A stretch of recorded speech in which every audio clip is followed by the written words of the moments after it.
Welcome back. This is Transition on Atlantic Television Network. Justice Iyan Ekwo of the Abuja Federal High Court has refused to evacuate the execution of his order stepping on a former national chairman of the People's Democratic Party, Prince Uche Secondus, from attending the party's meeting slotted for April 18 and 19, 2024.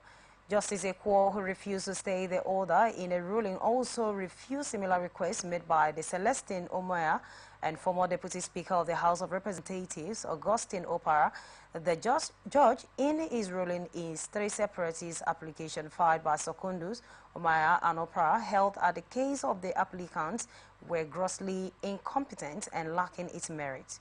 Justice Ekwo had 2 weeks ago issued an interim order restraining Secondus from participating in the forthcoming meeting of the PDP pending the hearing of the substantive suit before the court, while he had made the order following the ex-party application brought by one Titus Jones. The members of the PDP from Ward 5, Ikoro Town and Doni local government area of Rivers State. His lawyer Joshua Musa had sought an order restraining the National Executive Council, National Working Committee, party's chairman, secretary, and both from allowing Secondus to attend any of the meeting pending the hearing and determination of the motion on notice, having been suspended from the party. The matter has been adjourned till April 25 for hearing of the main suits. The Ono Umbam Destin of Obunabali in Rivers State celebrates the 85th birthday of Her Majesty Dam Hana Aguma. The birthday service of the Majesty Dame Aguma JP DSSRS was a sight of splendor at the Covenant Chapel of Obunabali, Port Harcourt. The birthday occasion was graced with prominence, elegance, and individuals from different walks of life and groups which have had an influence and gesture of candid service of Mr. Dean Aguma. Highlights of the service, Thanksgiving service include prayers and hymns, Holy Communion, exhortation from the Holy Bible, and a sober reflection on the life of the living icon Dean Hana Aguma, including the cutting of cake to remark Mom's 85th birthday.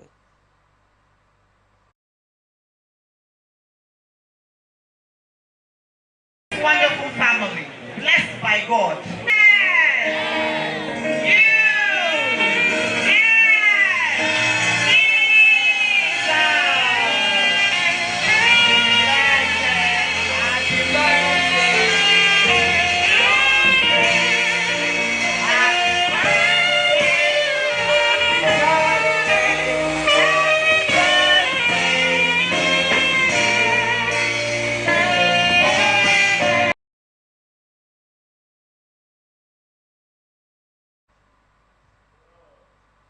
The clergy writes Reverend Wisdom Ino, who reading from the Bible, book of Psalm 66, verse 8 to 14, emphasized on the need for Christians to lead a life of praise and worship to God, and God always answered prayer.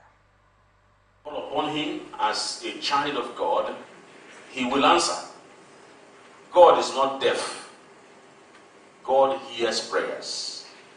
As attested by the author of this psalm. See, there was a call.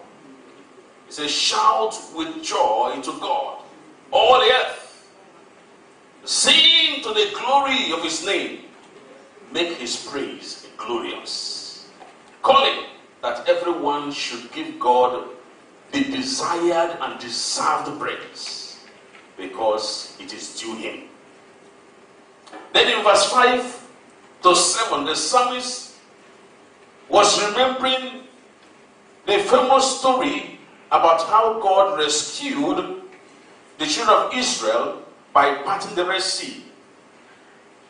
Remembering the goodness of the Lord. You know, one of the things that we fail to do on a daily basis is to sit down most times, no matter how things are happening around you, recount what God has done. Think about how good God has been to you. How he healed you, how he delivered you, how he saved you, and he has shown you love and mercy. When you begin to recount all this, I tell you, you might not have time to begin to sorrow about things that you have not received. If God can do such things for you, then the ones you are asking for, they are too little for him to do. It is good for us. The psalmist was recounting and remembering how God delivered them, parted the Red Sea, and they walked on dry ground. This God who did this is a man.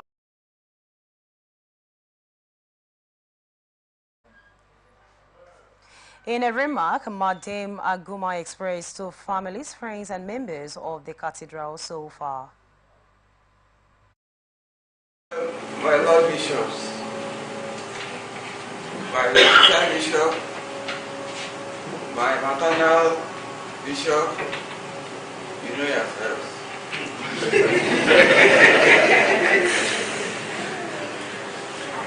My cousin, Very Reverend Aka, you know yourselves.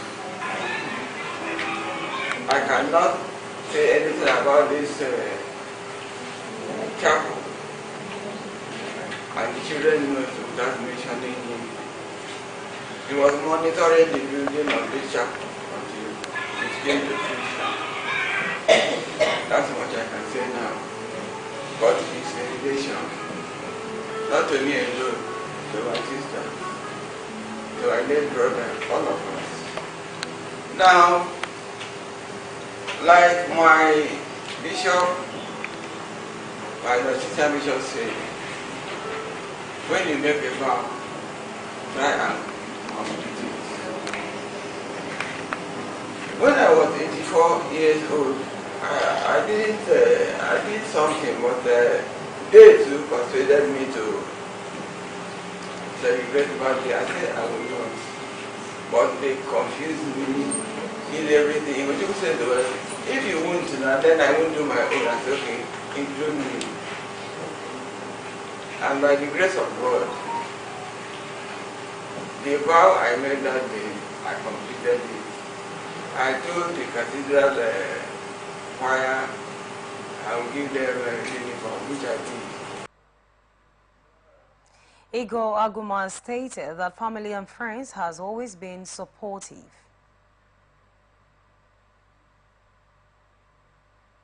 Very big thank you to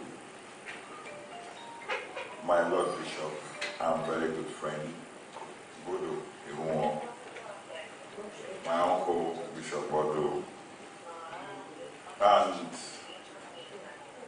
Archbishop Blessing actually sent his greetings. He's having a synod. He really, if he had known, he said if he had known, he would have arranged it otherwise.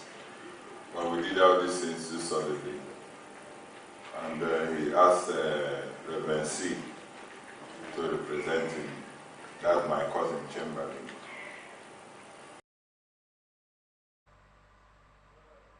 Friends and families, well wishes as well express gratitude to God Almighty with many more wishes and long life for great-grandma Dame Hannah Aguma. She has been very wonderful, and she said today she is celebrating God because she's a woman who, I think, all through her life has been in the church, making sure that she's rendering her service.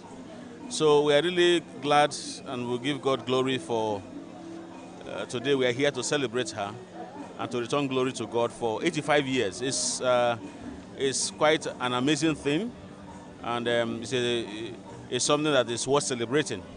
And we commend the children for what they have done and pray that God will keep her to celebrate many more years. And the celebrant is my grandmother. So happy 85th birthday, grandmommy. I'm really grateful that you are alive, that you have lived a life that is exemplary, a life that has shown strength. Even in the midst of adversity, in the midst of excess and lack, you have just been strong, you have been steadfast, and I pray that the Lord continues to bless you, bless your household, bless all your descendants, and that your legacy will live long. Happy 85th birthday, grandmommy. I love you. I just say thank you. Thank God for everything. That today she's 85. It's not an easy journey, but looking at her, she's still strong. We wish her many more years ahead. We are here to honor our mama. Mama happens to be one of our founding mothers. In fact, she was the first National Financial Secretary of our association. And we have so much regard, so much love, and so much respect for her personality. She has been one of the pillars of this association. In fact, she is a resilient member. Even at this old age, she's still following up with the activities of the Candidates of the Labour Party in the forthcoming September 21, 2024 governorship election in Edo State, Olumide Akpata, has been invited by the State Police Command over alleged security breach involving shooting at the University of Benin, Uniben, last Friday. The command's public relations officer, Chidi Nwabozo, who disclosed this in Benin City, said the invitation was served on the LP gubernatorial candidate by investigators in the political desk session of the State Criminal Investigation Department on Tuesday, April 16, 2024. This is coming after Olumide Akpata was alleged attacked by the suspected political talks during an investor ceremony at the invitation of the Uniben Staff Club, and they alleged that the attack was orchestrated by the People's Democratic Party and the state as well as the state government to assassinate him. Meanwhile, the Edo State government and the authorities of the University of Benin had in separate statements condemned the attack on the Labour Party governorship candidate. A state member, Edo State Commissioner for Communication and Orientation, Chris Osa Nekare, while condemning the clash, said that an investigation is ongoing on the issues and also warned that the state government would not tolerate violence or any sort of irresponsible behavior that was associated with the visit of Akpata to the institution. Analysts maintain that governance is being sensitive and paying absolute attention to needs and demand of the citizens. Speaking on Atlantic Television Blowout, a public affairs analyst emphasized on the need for another state leader to emulate Governor Umoino, being sensitive to the demands and the need of the people at all times. The government of the state certainly have to be involved because the traditional council, the rulers, they are also under the government. Elucidating further, Mr. Henry tags other public officers and politicians to lead in the interests of the masses, no matter what may. You can see that they hurriedly passed a bill giving somebody the life president of the traditional ruler Supreme Council. And having to retract his step tells you that he's a listening governor. So it's imperative that in the political dispensation, people are able to have a listening ear to the people you govern or the people. Recall that Governor Minor has conceded to the principle of rotation for the position of President General Supreme Council of Traditional Rulers, which the new law disallowed in a bid to amiably resolve the lingering ethnic tension over the amended Akwa Ibom State Traditional Rulers Law. Officials of Anambra Road Traffic Management Agencies has been gunned down by suspected gunmen in Akwa, the state capital. This is coming a few hours after another person was murdered by rampant gunmen at Aroma Junction on Wednesday evening, and the incident happened close to the motor park where the commuters ferry passengers from Akwa to Newi. Eyewitnesses said though there have been cult-related killings in Akwa since the Easter period, it was not clear if Thursday morning's incident was related to cultism. The Anambra State Police Command's Public Relations Officer SP Tochukwu Ikenga said plans are underway to investigate the killing. Former Anambra State Governor Willie Madubuchi Obiano will be facing trials of 40,000 billion naira money laundering charge brought against him by the federal government following the rulings of Justice Inyang Edemokwo of Federal High Court in Abuja that dismissed the applicants filed by his counsel. The judge in his ruling delivered faulted and rejected or granted, upon which the application was predicted by Obiano, while the former governor had, among others, pressed the judge to dismiss the 9-count charges instituted against him by the Economic and Financial Crimes Commission on behalf of the federal government, and claims that there was no connection between the proof of evidence supplied to the court by the EFCC and the accusation against him. He advised that there was no testimony from his witness indicating that the issues directed from the disbursement of the security vote and other funds belonging to the Anambra State government, and also claimed that they could not be held accountable for any alleged unlawful action by officials of the Anambra State. Government has there is no concept of vicarious liabilities in the criminal justice system. The judge said there is no way the court would know whether the former governor is linked with the alleged offenses or not unless the trials is conducted in line with the provision of law, while Obiano is being prosecuted by EFCC on the 9-count charges bordering on money laundering at the tune of 40 billion naira, and the judge has fixed June 24, 25, 26, and 27 for full-blown trials of the charges. Justice Ekwo permitted Obiano 60 days to travel abroad for medical treatment after the judge ordered that Obiano be made to sign an undertaking to return to the country after treatment and to deposit his traveling passport within 3 days of his return to Nigeria. Aggrieved indigents of Enugu State have filed legal charges against the Commissioner of Police, CP Kanayo Uzobo, before Federal High Court, Enugu Division, over alleged unlawful arrest and torture of 5 indigents of the state. The 4 different suits were filed by the applicant accusing the police commissioner, as well as the CSP Chidara Ijoma and CSP Chidalu Ekeleme, of violating their rights in arresting, torturing, and brutalizing the applicant on account of the purported community land dispute between Etiti, Egwo, and Mogwokom Akuke community, which constituted gross violence and infringement of the applicant's fundamental rights. The indigents also said the actions of the police violated their right to life, dignity of human person, personal liberty, fair hearing, peaceful assembly and association, as well as access to court as granted by Section 33, 34, 35, 36, subsection 4, 40, and 46 of Constitution of the Federal Republic of Nigeria 1999, and the Article 5 of African Chapter on Human and People's Rights, Act CAP 9 LFN 2004, and are accordingly wrongful and illegal. The request for an order of course releasing the applicant unconditionally, as well as directing and mandating the first respondent to tender an apology to the applicant by particularly publishing the apology widely in Nigeria.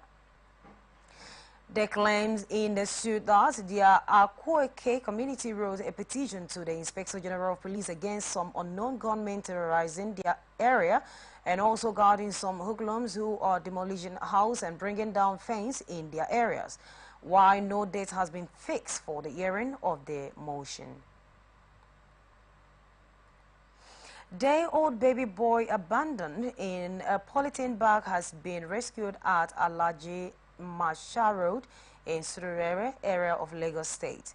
This is coming after an unidentified social worker attached to the hospital in Surulere while on the way to destination heard the sound of a crying baby emanating from the polythene bag and saw the baby boy and quickly rushed him to the Randall's General Hospital for quick medical intervention.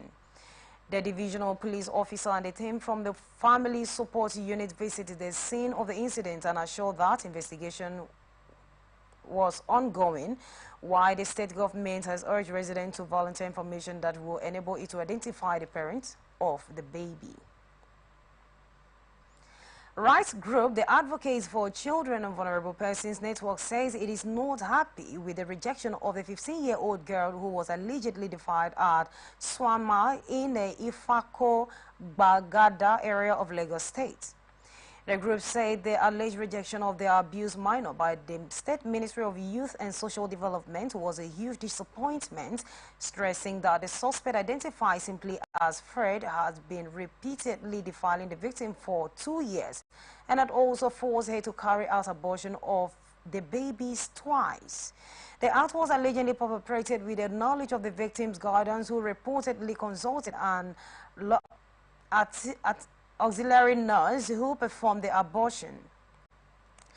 The perpetrators were, however, arrested after Rights Group reported the incident at the Ifako police station. The case manager of group, Jennifer Nwosu, recounted her struggle to rescue the placement for the minor in the ministry's safe house, stressing that despite providing the necessary documents required for such a request, she was turned down by the ministry's child protection unit officials.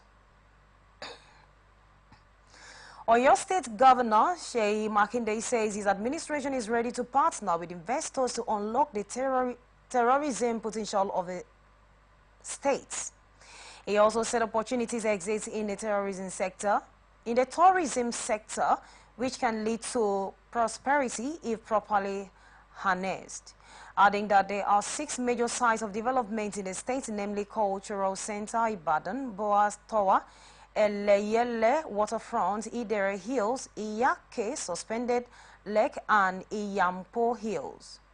He disclosed this at the opening ceremony of a traditional tourism summit held at the International Conference Center, University of Ibadan, in the state capital, and promised to support and work with relevant stakeholders and foster a partnership that will lead to sustainable development and guarantee the success of their investment. Makinde assured that his government will fix the road leading to Ikere, Georgia Dam, and Eruwa agribusiness hub soon, as investors have shown readiness to develop the site. In a welcome address, the chairperson of the summit, Onikepo Akande, said the theme of the summit was timely, as the state is working towards targeting a wider market of investors through the projection of a new phase of tourism for sustainable development. While in her remark, the Minister of Tourism, Lola Adejon, appreciated the state government for showcasing the hidden treasures of the state through tourism, assuring of a ministry partnership to support exploring and potential beyond the state. Ruling All Progressives Congress has appointed Kogi State Governor Usman Ododo and former Deputy State President Ovie Omo Agege to Superintendent the Ondo governorship primary election slotted for Saturday. Ododo will lead the 7-man primary election committee set up to conduct the shadow poll, while Omo Agege will serve as the secretary, and other members are the former Oyo Deputy Governor Iyola Oladokun, Senator Laken Mustafa, Adefu Milayo, Tejuso Margaret Duru, and Dr. Sani Danjuma. The committee has been saddled with the responsibility to conduct a direct primary in all 18 local government areas of the state to pick the party's flag bearer ahead of the November 2024 governorship election, and 6 aspirants will be jostling to clinch the sole ticket on Saturday. They include the incumbent Governor Loki Aida-Tua, business mogul and senator representing Ondo South District, Jamal Ibrahim, Senior Advocate of Nigeria Olusola Oke, former President of Nigeria Medical Association Professor Francis Fadayile, Mechanical Engineer Dr. Fumi Wahed Adekojo, and APC National Vice Chairman of Southwest Isaac Kekemeke, as well as others. In a related development, the APC has also unveiled a list of another 5-man committee to take charge of post-election appeal and complaint, headed by the former Bauchi Governor Mohamed Abubakar, while Chief Obiaocha Israel served as secretary.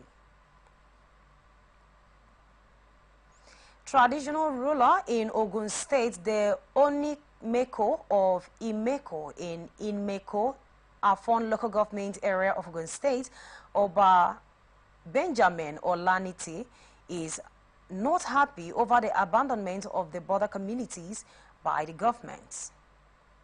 He said the abandonment has further encouraged banditry activities and kidnapping among these communities, and the situation is so bad that teachers are now getting so scared of falling victims to the terror of rampaging bandits and kidnappers, and express sadness that they don't want to have anything to do with the border communities. The royal father said a majority of the educational institutions such as primary and secondary school established in these communities are either a product of the missionaries or communal effort, appealing to both the federal and state government to help the helpless residents of these communities.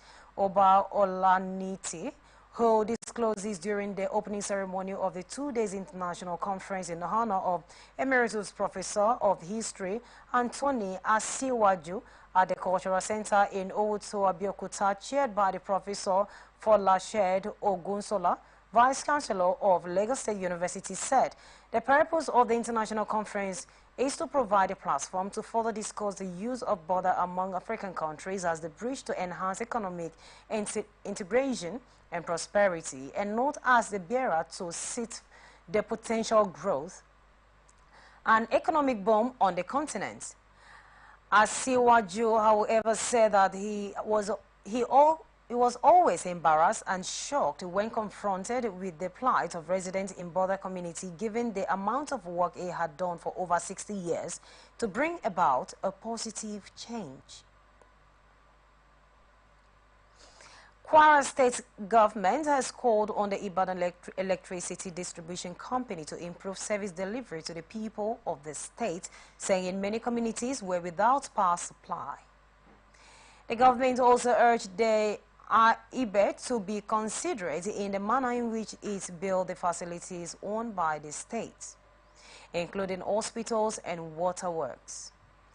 The State Commissioner for Energy, Abdulrazik Abdullah Grani, who disclosed this during a courtesy visit to the IBET's regional head Tony Akinyosoye in Ilorin, said the state government on its part has complemented the IBEC service by paying the electricity bills for all government facilities promptly, constructing feeders lines and providing various communities with transformers and other electrical materials to enhance their access to regular electricity.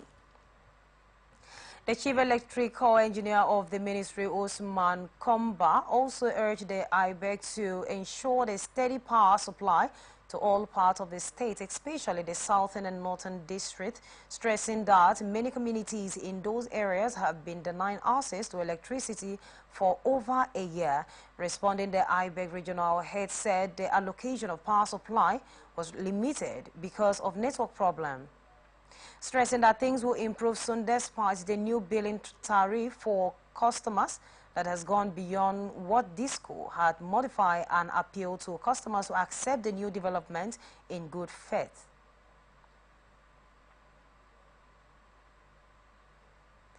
Immediate past governor of Kogi State, Yahaya Bello, was absent at the Federal High Court in Abuja.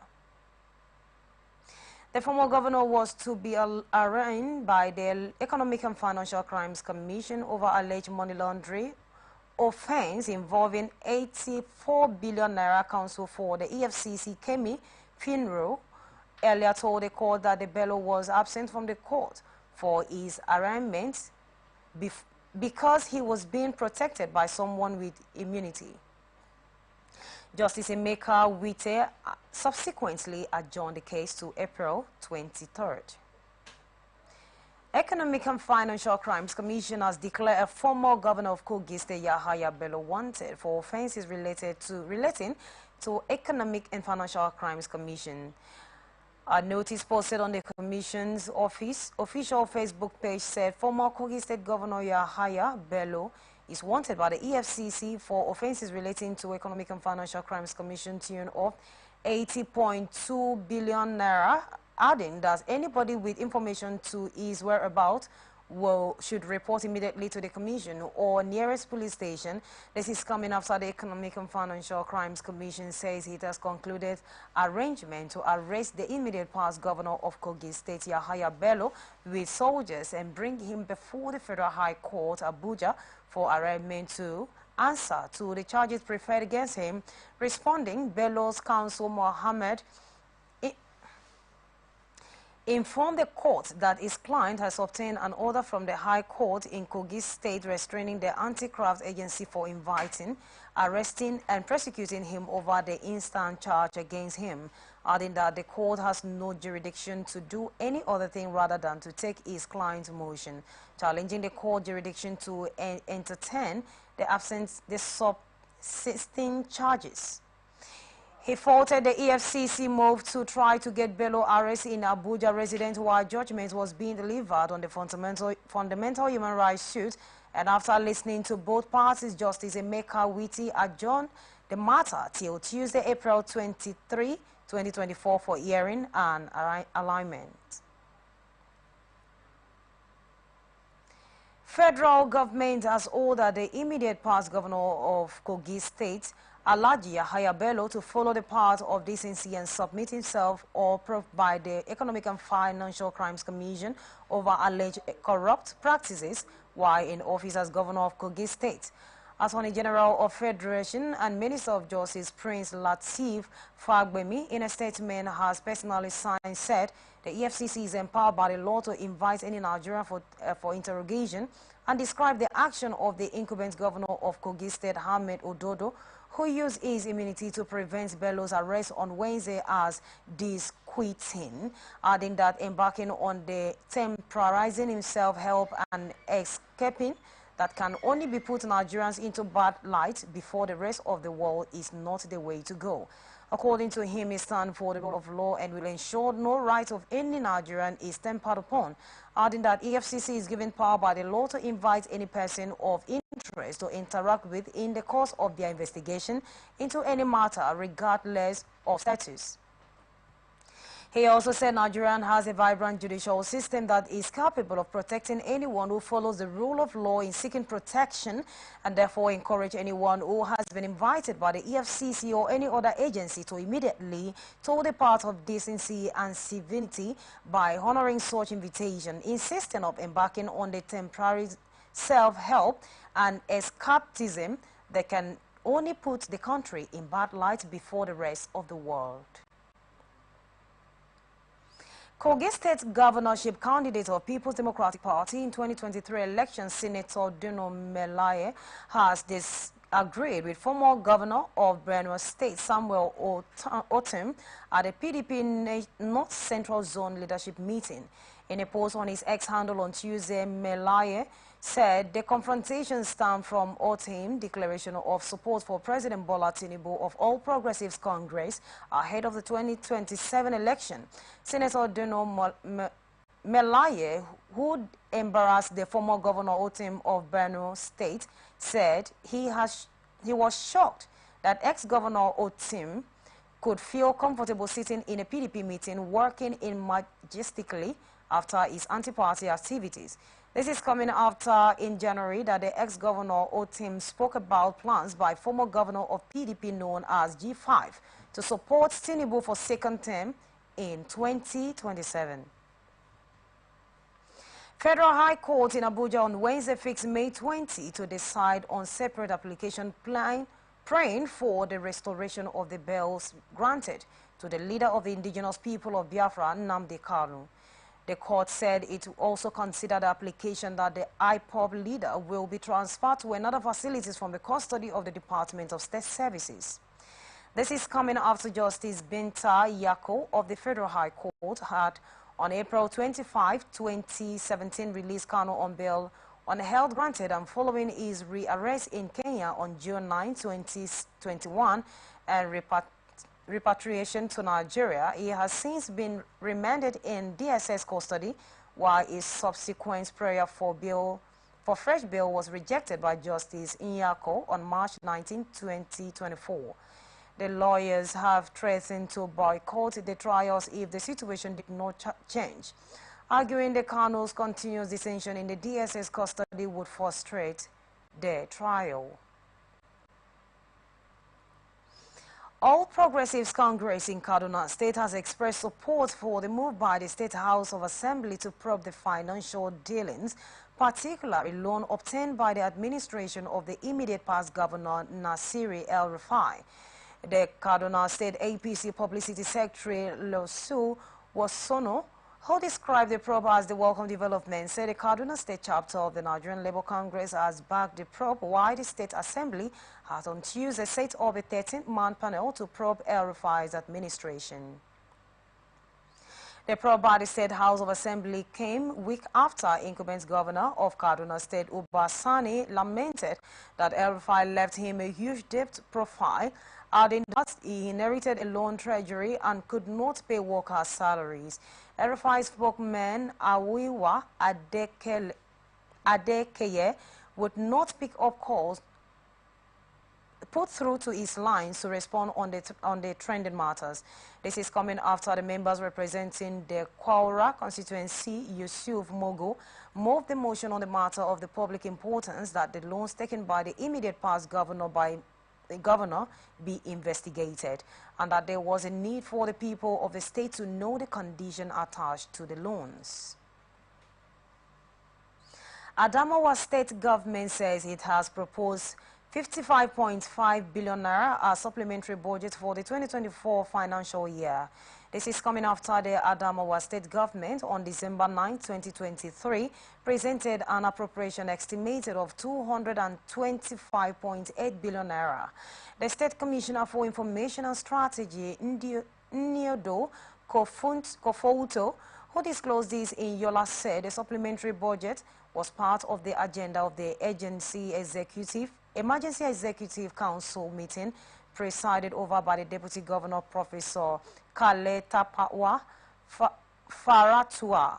According to her, the supplementary budget was necessitated by the need to capture and finance projects that were not initially captured in the main budget, adding that council resolution on the supplementary estimate will soon be presented to the State House of Assembly for ratification and approval.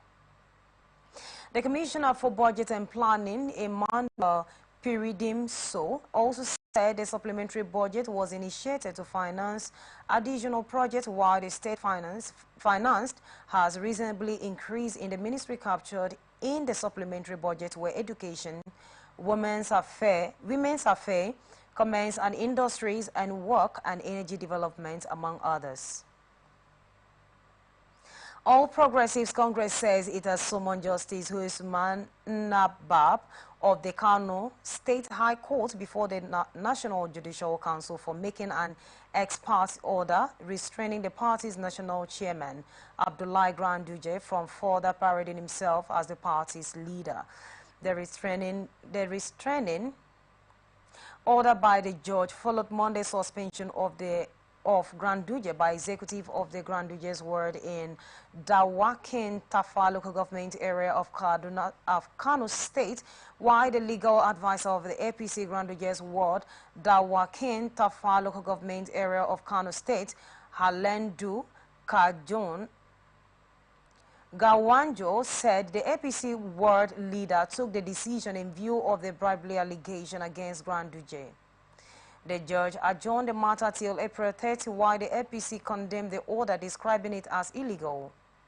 In the petition dated April 17 and signed by the chairman of Granduje's ward and 26 others, the Kano APC appealed to the NJC to evaluate the adherence to judicial guidelines and the Constitution in the context of non-interference in political party affairs.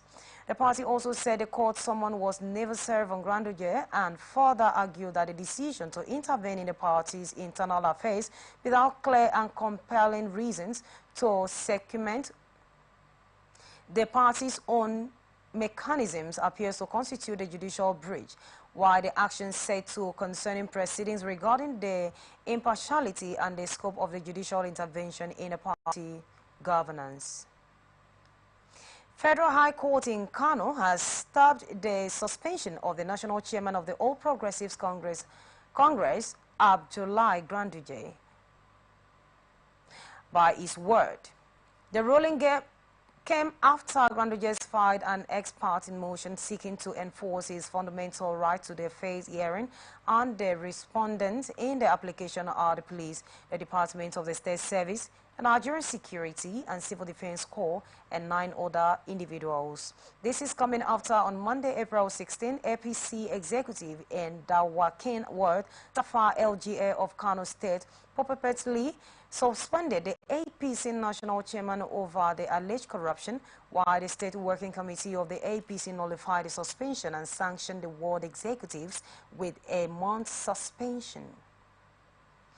However, the presiding judge at the Kano High Court, Judge Usman Naaba, who upheld the purported suspension of Ganduje in the ex parte order delivered by the court. The judge A.M. Liman said the purported suspension should not be implemented until the case is heard and determined.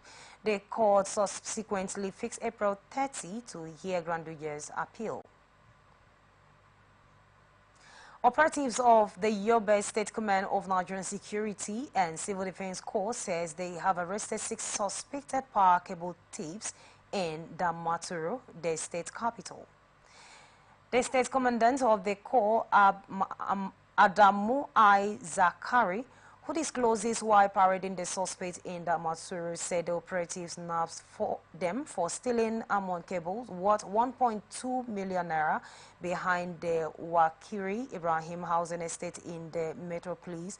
He also said investigation further identified 3 other suspects in connection to the crime, while the suspects confessed that they had vandalized several transformers in Damaturu's monopolies at the Federal Polytechnic and at the Ali Marami extension. Zakiri says residents of the Nawa Taskel area of Damaturu has apprehended a 34-year-old Osman Mustafa of Lawanti Ward while vandalizing a subsection and handed him over to the Corps for necessary action. You are watching The Transition on Atlantic Television Network. We return after this break.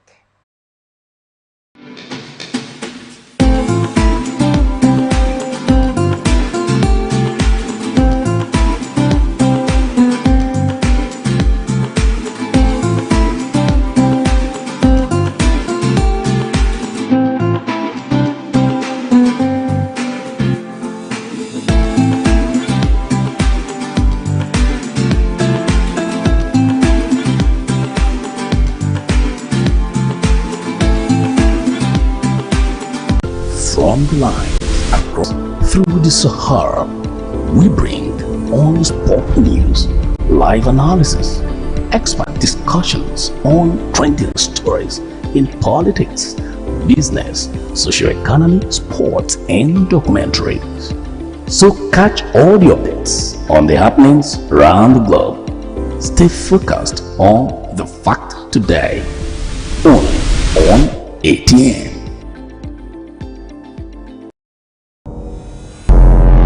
Every day our lives are changed by history. We are one people, all of us. Leaders, politics. Nobody's ambition is what they blood. I have fought a very firmly. Natural occurrence, war, and the world economy. I belong to everybody, and I belong to nobody. ATN covers it all on ATN Politics today.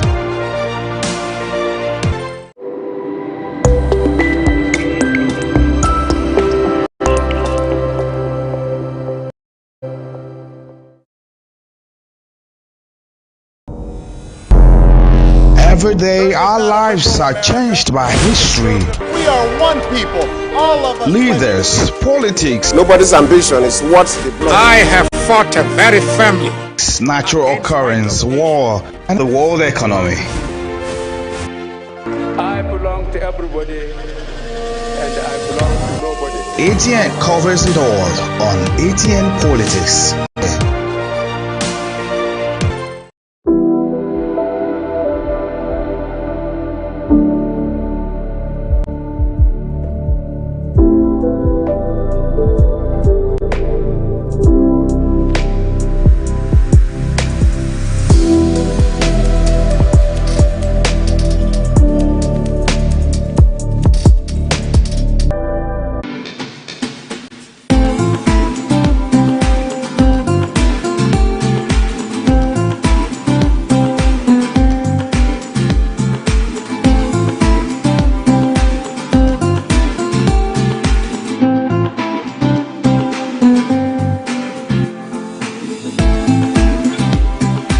transition on Atlantic Television Network now to the rest of our stories.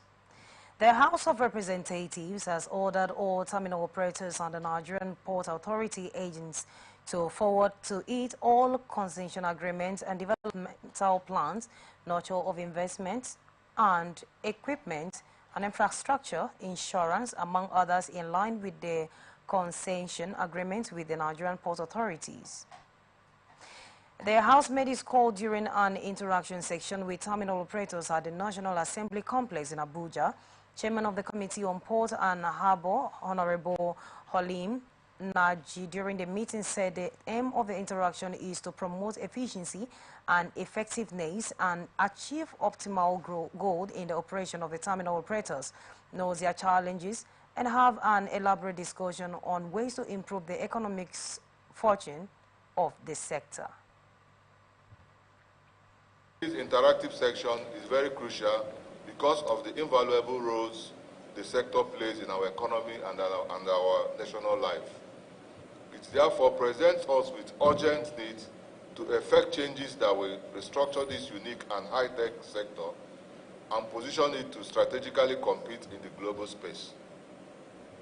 This sector is very dynamic, and we must constantly review the standards, facilities, and operational guidelines to keep pace with its obtainable global best practice, to ensure that the sector remains one of the best through appropriate legislation and oversight in order to bequeath to Nigerians a port and harbor that is properly regulated and better managed for greater efficiency.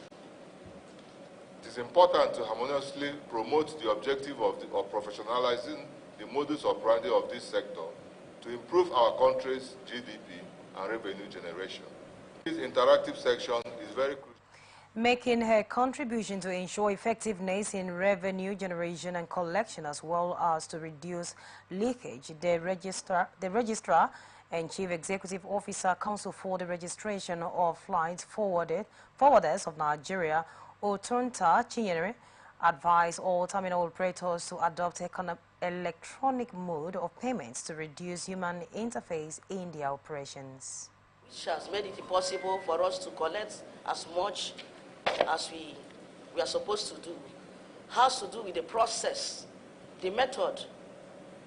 Only 2 terminal operators, their model is what we are asking for. If other terminal operators can adopt such models, and only 2 terminals operators are doing that now. The PTML, which is in Lagos, and the PTOL, which is in Port Harcourt. So what we are asking, with their model avoids, there's no human interface at all. So it doesn't give room for leakages and shortfalls. So we are requesting, and most of our stakeholders are here, if they can adopt that model, if they go by that PTML model, I think our revenue will be much enhanced than now. So where you remove manual and embrace the one that doesn't have human interface. And we have observed through our enforcement when we go to the field that most of these terminal operators, most of them are only doing partial implementation of what we are asking for. Like some that have to do with vehicles and containers. They do only containers. And there is nothing to show for vehicles. So they are not fully compliant to what they are supposed to do. 13 operators who attended the hearing pledged to cooperate with the House of Representatives to boost the revenue generation of the sector. And as the size of the package. Thanks for joining us. I am Immaculata Irikana. You can join us on all our media platforms, Facebook and YouTube, Atlantic Television Network, Instagram and TikTok, Atlantic TV Network 1, X Atlantic TV Net. You can also watch us live on our website, atlanticnetwork.tv. Do remember that peace and unity are the pathways to progress.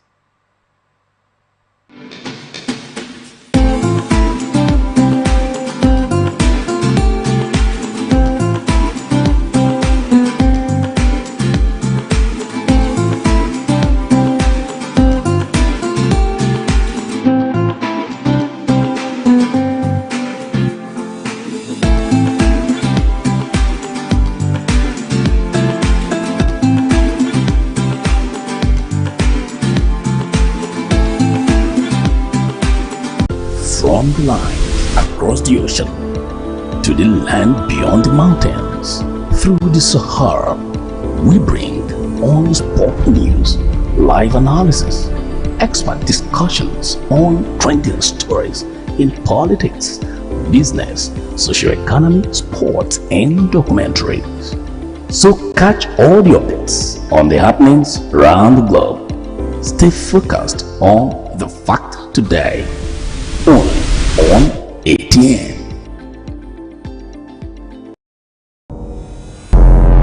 Every day our lives are changed by history. We are one people. All of us. Leaders, politics. Nobody's ambition is what they block. I have fought a very family. Natural occurrence, war, and the world economy. I belong to everybody, and I belong to nobody. ATN covers it all on ATN Politics today.